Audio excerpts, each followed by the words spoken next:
Gerenụ akụkọ ụwa nke tata bụ Wednesday, abalị 6 n'ime ọnwa Eprel afọ 2022. Akụkọ ụwa na-abịara gị site n'ụlọ ọrụ American Biafran Veterans Network, ABVet Radio na TV dị na Washington DC nke mba Amerịka. Onye na n'olu ya bụ Omalicha Nwada Igbo. Chezie ntị ka ị nụrụ akụkọ ndị a n'uju ya.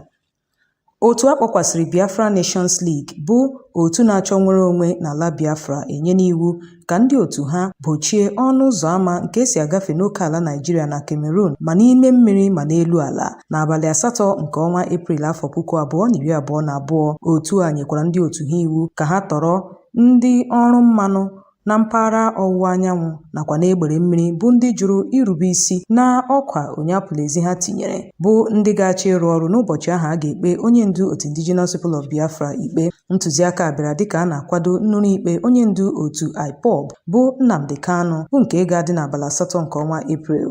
BNL n'otu ozi o zipụrụ n'ụbọchị Mọnde ekwuolesio na ya adịla na njikere imejupụta ntụziaka onye ndu ha bụ Prince Will Richards dịka otu kọmitii ndị isi ha nwere nzukọ ha na ndị ọchịagha nke Black Marine nakwa Dragon Marine bụ otu ndị agha isiekwu ọnwụ na mpaghara Peninsula. Ka o sila dị, nke a etinye n'oke nrụgide nye ụlọ ọrụ mmanụ dị na mpaghara ahụ bụ ndị ha na-amanye ịkwụsị ọrụ ha tupu abalị 8 nke ọnwa Eprel site na ntụziaka ahụ Richards nyere n'abalị ole na ole. Otu a na-achọ nwere onwe Biafra na-akpọ oku ka e nwee nnwere onwe Biafra bụkwa ndị nọ n'oke ala Nigeria na Cameroon ma na-ebukwa agha na mpaghara Bakassi Peninsula. Otu akpọkwasịrị Igbo World Congress WIC n'aha mkpirisi bekee nọrọ n'ụbọchị Tuesday katọọ ndị ndu mpaghara South East maka ekwughị eziokwu nyere ndị nọ n'ọkwa ọchịchị. Otu a bụ WIC bụ nke dị na Texas na mba Amerịka siri na ọ bụ aghụghọ ndị ndu Igbo na aghụghọ bụ ya kpatara ọkwa onyapụlezi a na-ahụta na mpaghara South East. Dịka otu a siri kwuo, ọ bụ oke mmegbu kpatara dọga nnwere onwe ndị Igbo na-eme na Nigeria. Dịka ọ sịrị na ọ bụ ịma ọnụ akpụ nke ndị Igbo na-ama bụ nnọọ ihe jọkarị udele na njọ, bụkwa nke na-etinye ha n'ọnọdụ ọjọọ a. Ọ gara n'ihu kwuo sị na n'ime obodo dị iche iche nọ n'oke ihe mgbu n'ihi aghụghọ nke ndị ndu n'ala Igbo na-aghọ, ebe ọchịchị etiti garala n'ihu na-egosipụta mkpọrọmasị nye ndị Igbo. Ọ gwakwara ndị ndu Igbo ka ha kwụsị asị ha na-atụrụ ndị mmadụ ma gaa n'ihu zọpụta ọgbọ ndị na-abịa n'ihu. Otu a kwupụtara nke a n'akara nzirịta ozi Twitter ya.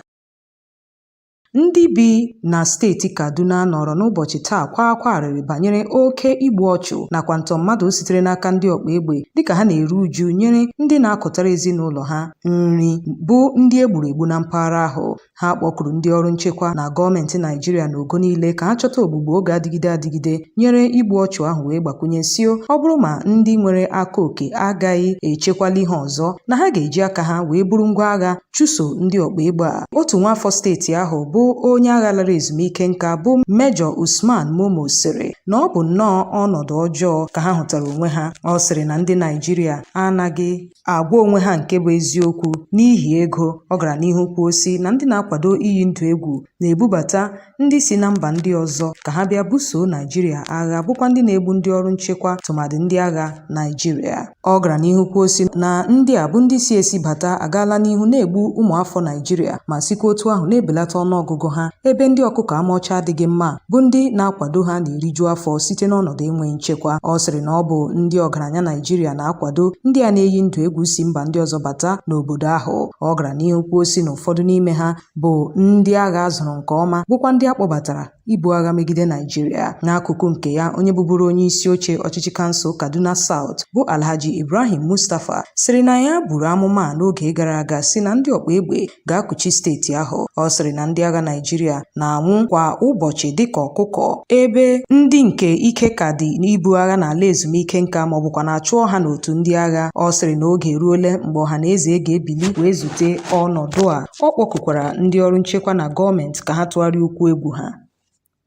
Igbo ndị nwe mmadụ, chete nke ọma na akụkọ a na-abịara gị site n'ụlọ ọrụ American Biafran Veterans Network, ABVet Radio na TV dị na Washington DC nke mba Amerịka. Ị bụ onye na-arụ ọrụ n'otu ndị agha ka rụrụ ọrụ dịka onye agha na mba Amerịka nakwa na mba ndị ọzọ gbaa gburugburu. ABVet na-akpọ gị ka ị bịa sonyere otu ahụ. Naanị nyopụ ha n'akara nwudide www.abvet.org maọbụ na WhatsApp 202-250-0001. Onye na n'olu ya bụ Omalicha Nwada Igbo. chezie ntị ka ị nụrụ akụkọ ndị fọdụrụnụ. Ndị ọkpa egbe a na-amaghị ndị ha bụ egbuola ndị nche abụọ n'ụlọ ụka St. Joseph Cathedral Church dị na Ekwulọbịa na ọchịchị kansụl Agụata na steeti Anambra. Dịka ozi anyị nwetara siri kwuo, egburu ndị nche ndị a n'ihi na ha gara ọgbakọ ekpere nke ehiwere n'ụlọ ụka ahụ n'ụbọchị Mọnde n'ihi ọkụ onye apụla ezi. Ebelebe agburu ka ọ gasịrị awa ole na ole e nwesịrị ọgbakọ ekpere a, bụkwa nke aka na-achị steeti ahụ bụ Chukwuma Soludo hiwere na steeti Anambra iji wee kwụsị mmetụta ọjọọ sitere n'ọkụ onye apụla ezi a na-enwe kwa ụbọchị Mọnde. Soludo nọrọ na mbụ kwuo si na ekpere a ga-emegide aka ọrụ ọjọọ ndị ọkpa egbe bụkwa ndị na-eyi ndụ egwu na steeti ahụ nakwa na mpaghara South East. Ka o sila dị, ọ bụkwa mmadụ ole na ole ka a hụtara n'ọgbakọ ekpere ahụ na steeti Anambra ebe ndị mmadụ rubere isi nye ọkwa onye apụla ezi ahụ. Ụfọdụ ndị otu nchekwa Amoteku na ndị agha akwarịtala ngụ na steeti Ogun n'ihi nnamdị 100 bụkwa nke ndị Amoteku kpachiri. Ebelebe agburu n'ụbọchị Tuzdee bụ abalị 5 n'ime ọnwa Eprel afọ 2022 kpọmkwem na Akure, isi obodo steeti ahụ. Ozi anyị nwetara kọwara sio na ndị Amoteku nwetara ozi gbata site n'aka ndị ọrụ ubi na mpaghara Oke Arọ n'isi obodo steeti ahụ wee nye mkpesasị na ndị ọchịnna machiri nnama ha banye n'ime ọrụ ubi ha ma mebisịa ihe ha kọrọ n'ubi. Ka o sila dị, ndị Amoteku a gbatara ọsọ enyemaka ebe ha nwụchiri nnama ahụ nakwa ndị ọchịnnama ha. Otu onye hụrụ mgbe nke a mere sịrị na ndị otu Amoteku a gbochiri ndị nwoke bụ ndị chi nnama ndị ahụ ịchịrị nnama ha pụọ, mana ndị agha 32 Artillery Brigade dị na Owena Cantonment nke dị na Akure zọchiri. Ndị agha sịrị na ọ bụ ndị isi ha bụ ndị nọ n'ụlọ obibi ha nwe ya bụ nnama, ma ha gbochikwara ndị Amoteku ịchịrị nnama ahụ gawa n'ụlọ ọrụ ha dị na Alagbaka. Ndị soja ruru 11 n'ọnụọgụgụ jiri ụgbọala Hilux wee zọchie wee tie ndị Amoteku a mkpamkpa n'ahụ, gbochikwa ha ịchịrị nnama ahụ wee pụọ. Maka okwu a bịara tara ọkụ n'etiti ndị otu nchekwa abụọ, ha malitere iti ọkpọ n'ama ma na-agbarịta egbe n'elu aghara ebe ndị bi na mpaghara ahụ riri mbọmbọ. Ndị soja mesịrị nwụchie ndị Amoteku abụọ ma chịkọrọ nnama ndị ahụ gawa n'ụlọ ọrụ ha. Na nzaghachi nye okwu a, onye isi ndị otu Amoteku bụ Chief Adetunji Adeleye kọwara ebelebe agburu dịka obere nghọtahie n'etiti ndị otu nchekwa abụọ a. Ọ sịrị na ha edoziela ya bụ nghọtahie ma ndị agha enyefekwala nnama ahụ n'aka ha. Nchọpụta emere gosiri na ndị agha atọhapụkwala ndị ọrụ Amoteku abụọ ahụ ha nwụchiri. Cheta na gọọmenti steeti Ondo etinye n'iwu machibidoro ịchị nnama kpagharị n'ama, bụkwa nke ndị otu nchekwa Amoteku na-emejupụta.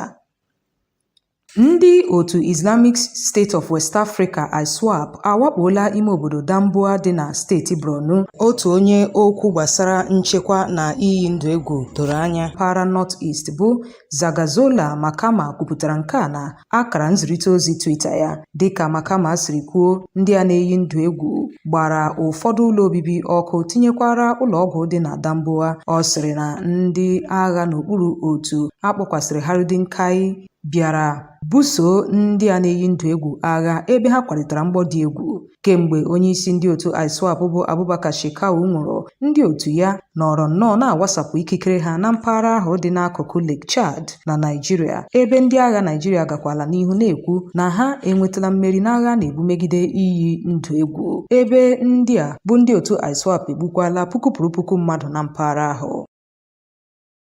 Ọha na eze ndị Igbo akpọkuola ọchịchị etiti wee gwa ya sio na ọ baghị uru ịga n'ihu n'ịkpọchibido Nnamdi Kanu n'ụlọ mkpọchi, wee sị ya hapụ ya ka ọ laa n'ihi na o nweghị ihe ya bụ nwa amadi mere. Otu a gara n'ihu katọọ ọnọdụ enweghị nchekwa na-arị elu nakwa ogbugbu mmadụ na igbu ọchụ na mpaghara South East Naịjirịa gbaa gburugburu. Mgbe ọ na-agwa ndị nta akụkọ okwu, onye ndu ngalaba otu ọha na eze dị na steeti Imo bụ Chidi Ihemedu gwara onye isi ala Muhammadu Buhari ka ọ gbapụ ya ọsọ n'ịkpọpụta onye ndu IPOB. Ọ kpọrọ ekwe nkụ wee sio wezuga ebubo ndị ọzọ eboro ya na Kanu nwere ikikere ruru ya n'iwu ime dọga ma ọ bụ mee mkpesa n'ihe ọbụla ọ hụtara dịka nke na-ezighị ezi bụkwa nke na-adịghị mma nyere ya na obodo nakwa nyere ndị ya. Ihemedu gbakwunyere ma sio na ịkpọpụta Kanu ga-akwụsị ọnọdụ enweghị nchekwa na-ahụta n'ime obodo tụmadị na mpaghara South East.